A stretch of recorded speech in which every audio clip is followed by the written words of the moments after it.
Welcome to the Insight Meditation community of Charlottesville, Virginia. You can find all of our program offerings and information about our Sangha at www.imeditation.org. We meet weekly on Tuesday evenings at 7 p.m. Eastern Time, currently on the Zoom platform for meditation and a Dharma talk given by one of our teachers. We also meet daily at noon Eastern Time on Zoom for sitting practice. We hope you can join us. Okay, so we'll begin with a sit, but first I wanted to offer 2 acknowledgements before our meditation together.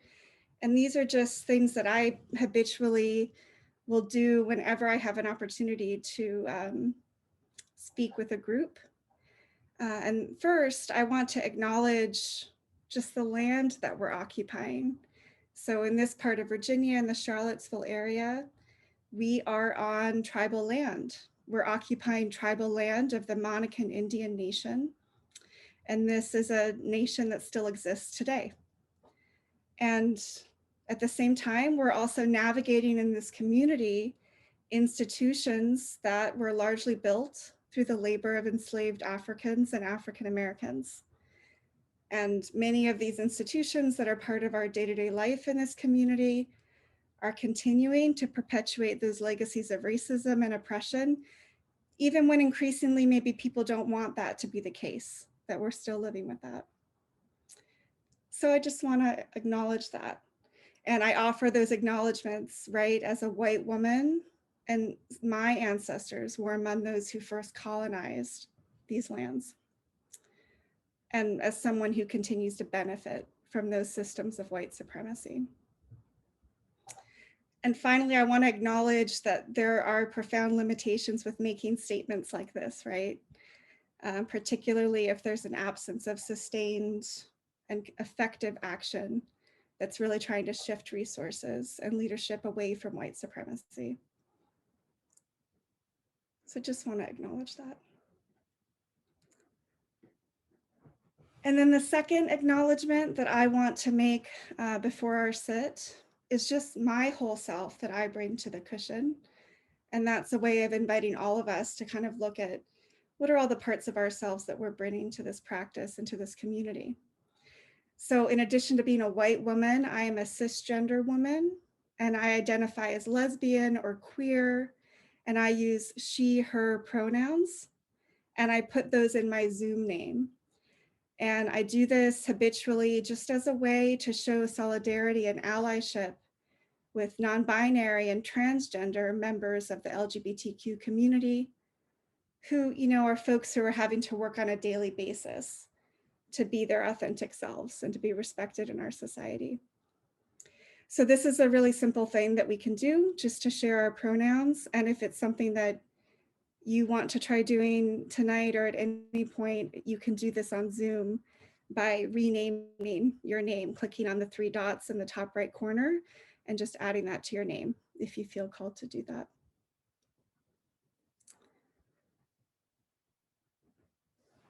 And I'll just pause now just to let folks kind of acknowledge those acknowledgements within yourself and just notice if there are any feelings that are kind of coming up for you about the way that I opened our time together.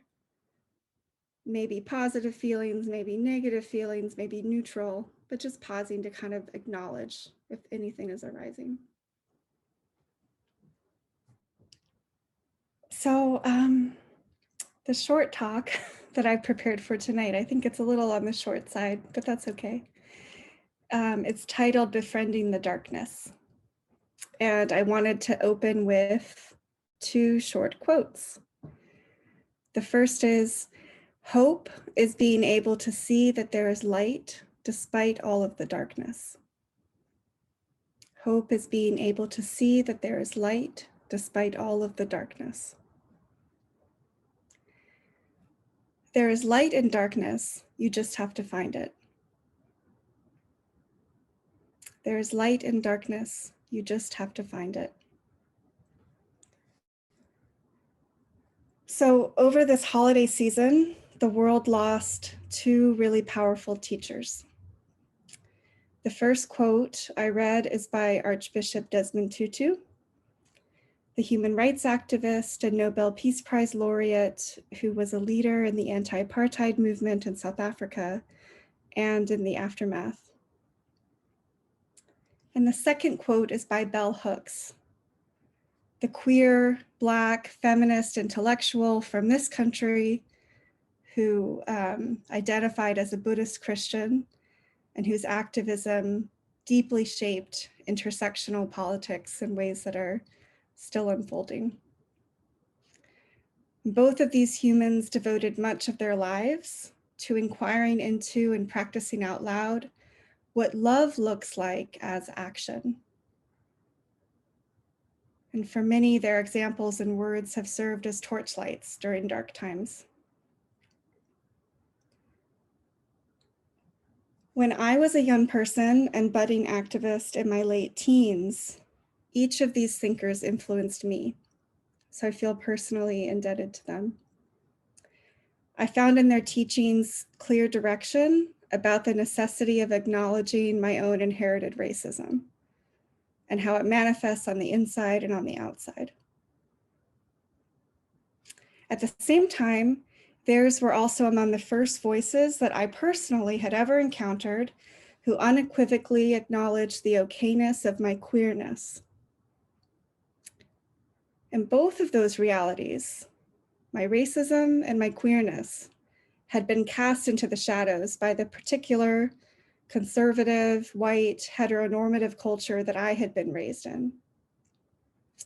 It was a culture that euphemized its racism while ignoring the legitimacy or even the reality of the queerness in its midst. And I think what struck me about both these teachers is that in their own ways, they were really asking that I begin to investigate the shadows within and around me, to look more directly at those realities. And then when I encountered Buddhist teachings for the first time in my early 20s, it seemed as though I had found a practical path for doing just that. Examining what is real now and cultivating an attitude of acknowledgement, of compassion, and of courageous love towards the contradictions, towards the shadows in the inner and the outer worlds. Radical love expressed in the world needs to be mirrored through radical acceptance within.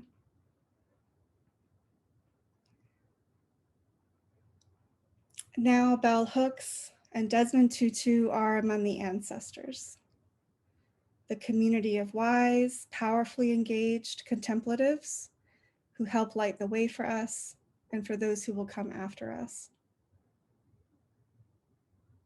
You might join me in just holding silence for a few moments to honor what each of them did to benefit all beings.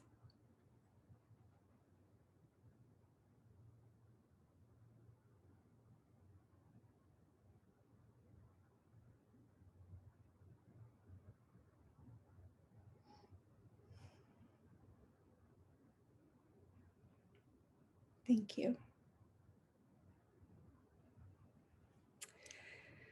So we are in the season of midwinter. It's a time of holidays for many of us. And now we are on the cusp of a new year, 2022. I've really been struck this season by how many contradictory messages swirl all around us at this time of year. I was on social media the day after Christmas and couldn't help but notice how all the targeted ads had shifted completely overnight. So, the day before, there were these ads urging me to continue to indulge in sweets and purchase gifts up to the very last minute. I celebrate Christmas with my daughter. And now the next day, suddenly messages were urging me to sign up for programs to help purge my body and pare down my belongings. It's just craziness, right?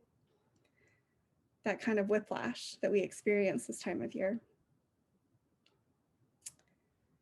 And speaking of whiplash, we are once again in a new wave of the pandemic.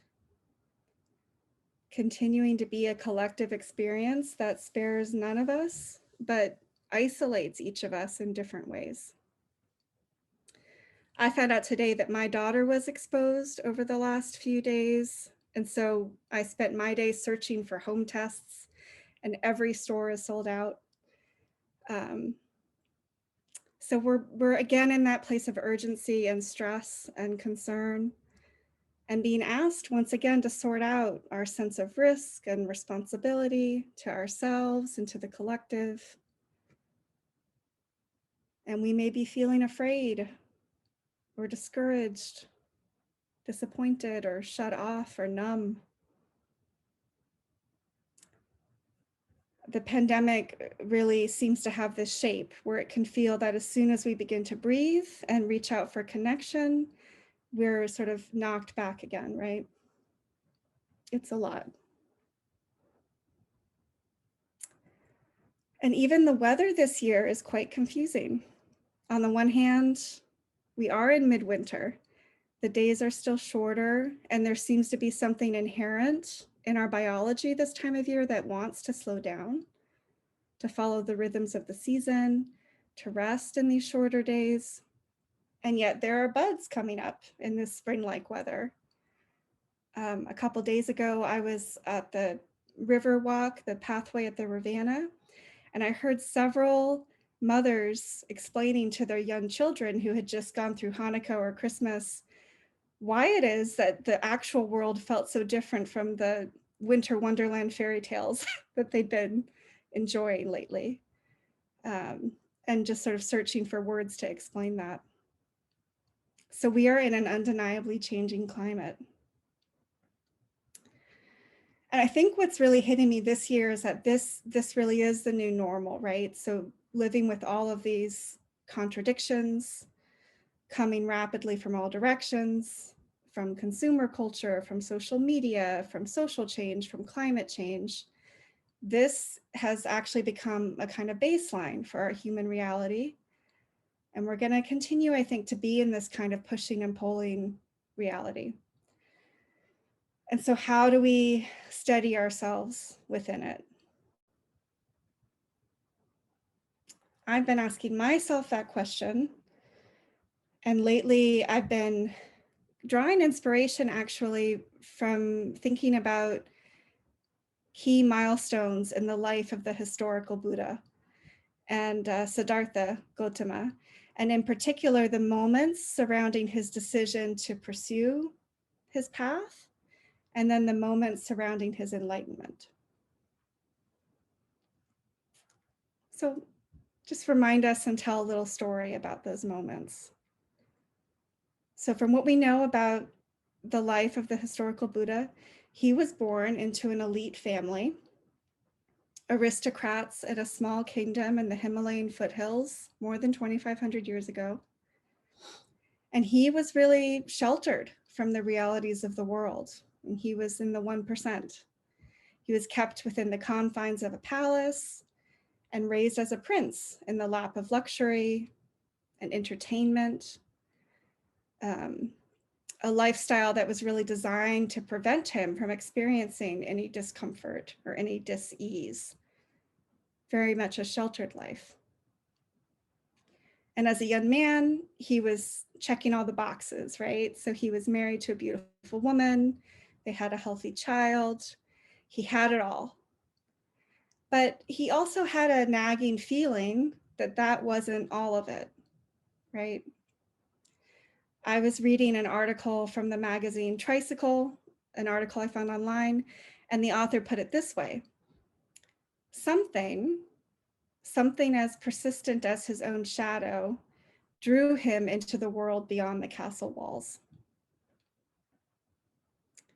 So Siddhartha felt compelled to see if there was something more than this life that he was leading. And he ventured out of those walls, out of his pristine life, and went on a chariot tour through the larger community beyond the walls. And during this experience, he encountered what is known as the 4 sights. So first, he was on this chariot ride and he came upon an old man. And it was the first time he had really seen the experience of aging as an experience of suffering. And he had to acknowledge, this is real. Aging is real. And then he continued on his journey, and he saw an invalid in public who was suffering from disease. And Siddhartha had to acknowledge, this is real. There is this thing called disease. There is this thing called physical pain. This is part of life. And he continued on his chariot ride, and he saw a corpse. And he had to acknowledge, there is this reality called death. And through these three things that he observed, which he had been shielded from up until this point in his life, compassion awakened in the heart of Siddhartha, the kind of compassion that is the quivering of the heart in the face of suffering. And he continued on his journey, and he had his fourth encounter, which was that he saw an ascetic who had devoted himself to finding the cause of human suffering. And that's when, according to the story, Siddhartha is said to have resolved within himself to follow the path of the Bodhisattva, to understand, what is this suffering that I'm seeing, and is there a way out of it? So to follow the path of enlightenment. A strong determination arose in him, and he ended up leaving that life of luxury that he had been raised in. So that decision stemmed from a willingness on his part to acknowledge those very things that had been swept away from his view quite deliberately, a willingness to sort of look at those shadows.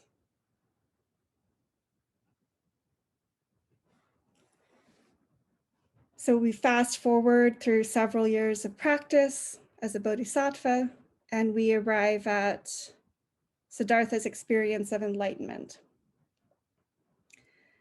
I think one of the important aspects of the story is that this experience really begins with his decision to ask for and accept food from a stranger, to ask for and accept an act of compassion and an act of self-compassion. This decision came about after he had been engaged in long periods of attempting to achieve insight through severe asceticism and self-starvation and mortification of the flesh. He had the insight that actually he needed to nourish himself and accept that kindness.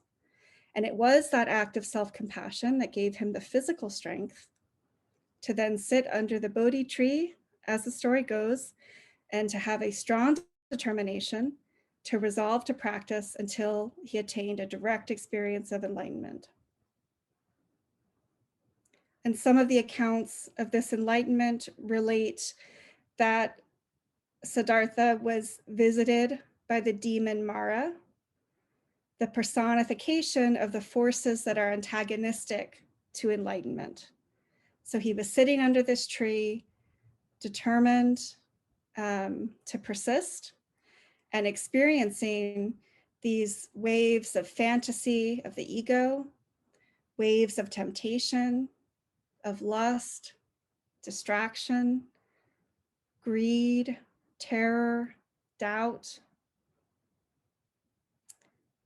And it was really in remaining steadfast in his determination to be with all of that, to witness it, and to abide in mindfulness through those waves of experience that the Bodhisattva then achieved enlightenment and became the Buddha.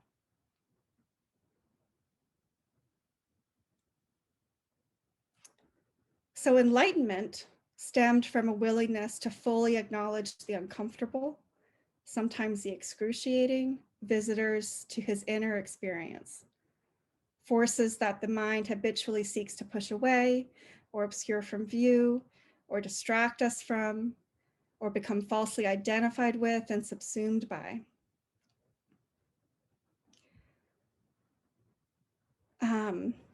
It is said, and I know that Tara Brach, the teacher Tara Brach in Washington, D.C., has sort of popularized the notion that In the years that followed his enlightenment, the Buddha continued to be periodically visited by the demon Mara, and that he coped with these experiences by setting out tea for the visitor. So actually making them welcome, offering an act of compassion to acknowledge and befriend the visiting darkness.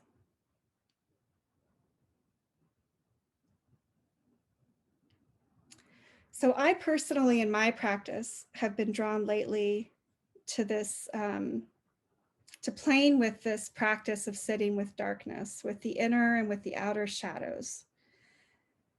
And for me, that's about noticing those forces in the world or in my relationships or in myself that are persistent precisely because I want to avoid them, because my mind is trying to find ways to avoid them. So it might be the ruminating in my mind that I either try to tune out or that I become overly identified and obsessed with. Or it might be physical sensation, sort of the pit in my stomach that I can't quite decipher. Or that sort of sense that something's tugging at me, the tug on my sleeve that won't quite go away. I find personally that I often have at least one visitor like that, almost at all times. Something that's persistently wanting to be seen, and I'm also persistently keeping it in the shadows. So, of course, we are not ascetics. We aren't nuns or monks, and we can't nor shouldn't necessarily commune with these shadows of ours all of the time. It's helpful that our minds help us function in daily life. But I think it's kind of a lovely thing to take a little time during this midwinter season, this time when we have these festivals that are all about bringing light into the darkness, to really look at what that means. Look kind of below the cliches and really think about what that means in a deeper way. And so we can use this season to consciously inquire, what are the shadows that are asking for our attention? Can we light the candle of mindfulness? And can we sit with an attitude of compassion and just observe what's present now? To me, the most fundamental teaching of the Dharma is that we can experience hope and freedom by directly acknowledging darkness and suffering. And we prepare for this practice by cultivating our courageous love, our fierce compassion for ourselves, our sense of friendliness for the visitors to our inner experience, and for others who are in this life with us. We cultivate that sense of friendship precisely because it's not necessarily easy to enter into relationship with these more challenging or shadowed parts. So we prepare our mind with a sense of friendliness, a sense of compassion.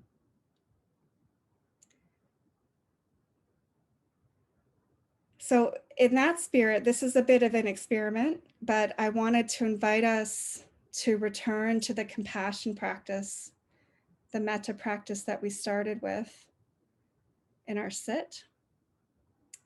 And I'm going to take us through some additional guidance. So if you would like to join in this, you can again find your sort of posture for practice.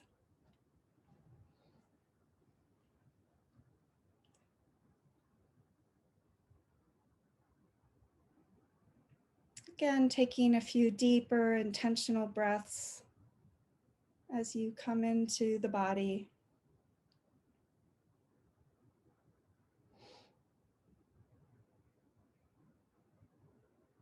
And if anything is sort of jostled from the words I've been speaking, if the mind is active, if feelings are turned up, just noticing and allowing yourself to ground again into your practice.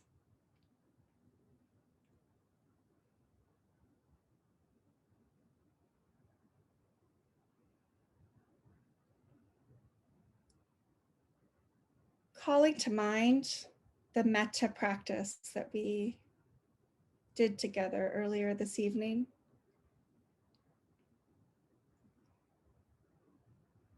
I invite you to bring again to mind the benefactor, the friend.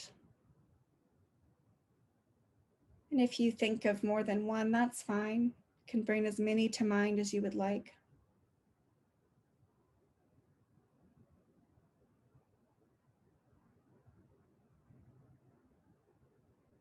Just dropping back into the field of compassion and kindness that you constructed with that friend in mind.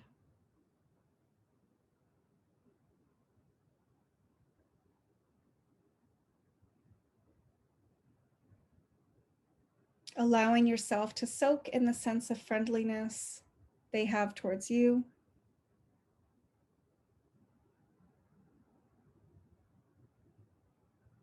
May you be well. May you be safe. May you be happy. May you be free. May I be well. May I be safe. May I be happy. May I be free.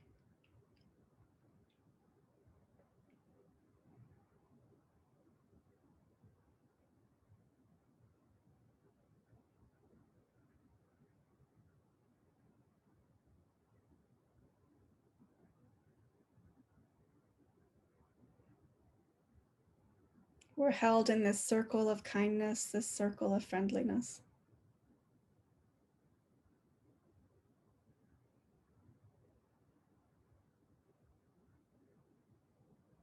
Now we're going to invite one of our shadows to step into this field of kindness.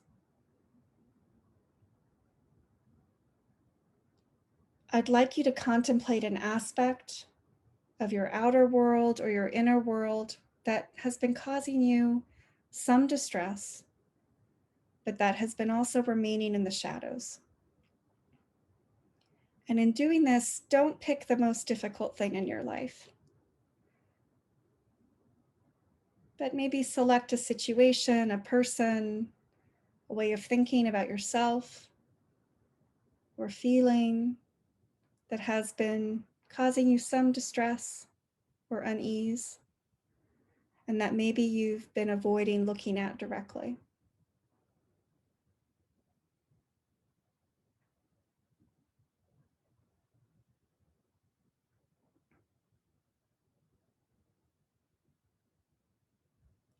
And this might be a felt sense in the body, or you might feel that you're visualizing something. Either is great.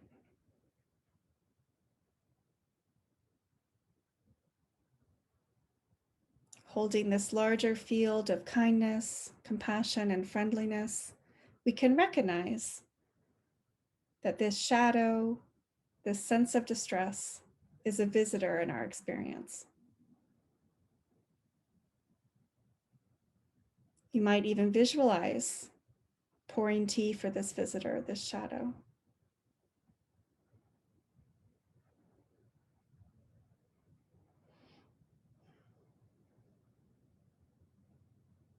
Making it welcome.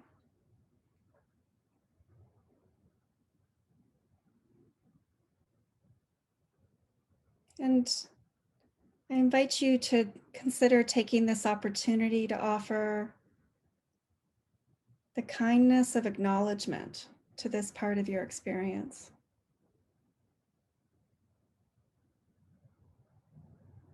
This shadow. May you feel seen.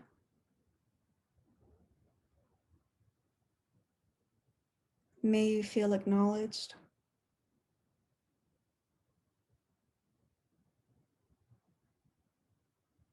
May you know that you belong.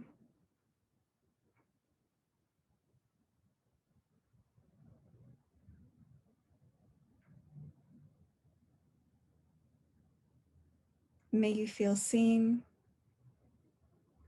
May you feel acknowledged. May you know that you belong.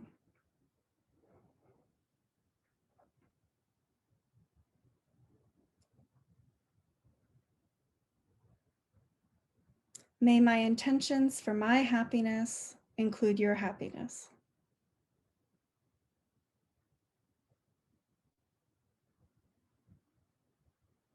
May my intentions for my happiness include your happiness.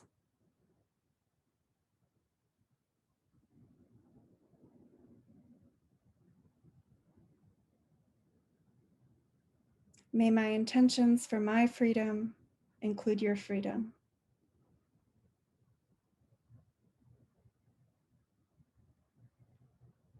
May my intentions for my freedom include your freedom.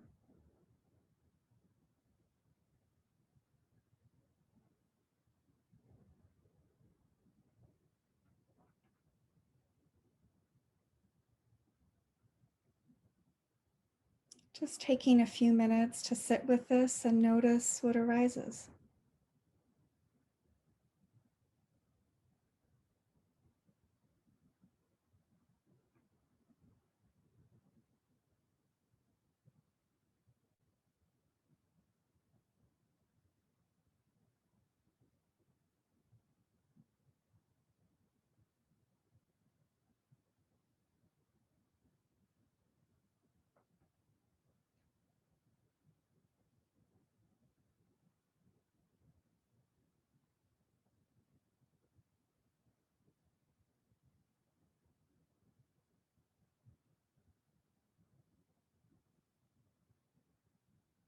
When I acknowledge this darkness, this shadow, what do I know to be true about my deepest intentions for myself and for the world? What do I know to be true?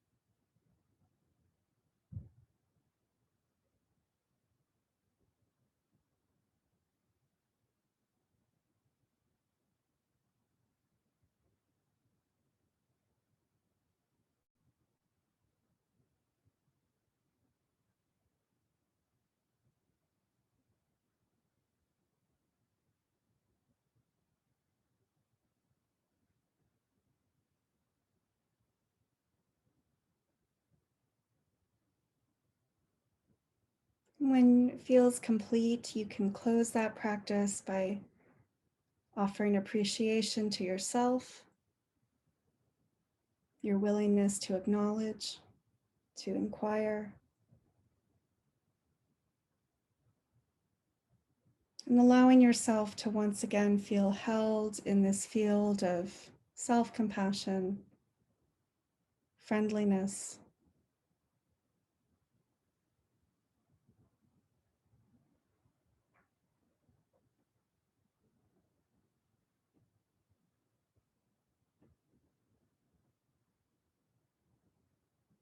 As Desmond Tutu said, hope is being able to see that there is light despite all of the darkness.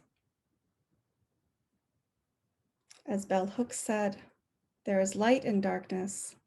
You just have to find it.